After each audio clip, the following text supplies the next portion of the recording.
let's talk about value. So understanding your value is critical to everything in your business, because if you can't understand the value that you provide, how could you possibly expect your customers to? So value can come in various formats, but we're going to talk about a few of them today. So there's one way that you could offer value to your customers. If, say, you're in the B2B space, whatever you offer to a customer typically allows them to make more money. So the money that you allow them to make through using your services or products is the value that you create. So understanding what value they can get out of your products or services, meaning what kind of income can they earn off of your services, determines the value that you offer. Another B2B example would be if what you offer them saves them time. So perhaps you're saving them time, whether it's them or employees doing something, and what is their time worth? So understanding the value of time and how much time that you're saving can determine the value of what you do.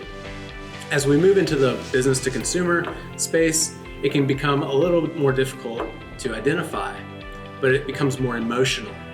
So let's think about if you're in the fashion space or maybe cosmetics, obviously you're selling a product, but what's the added value there? And let's think in terms of self-confidence. Are you taking somebody from a low self-confidence to a high self-confidence? Now you have more value on your product than you did if you just look at it as a t-shirt or makeup.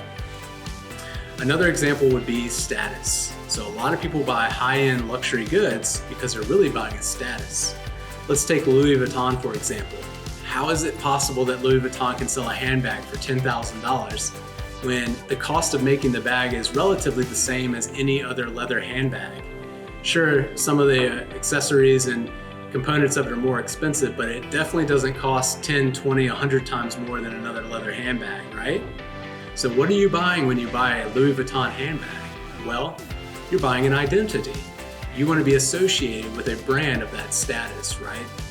So the value that Louis Vuitton is selling is not the bag itself. It's the status and the identity that you get when you purchase it.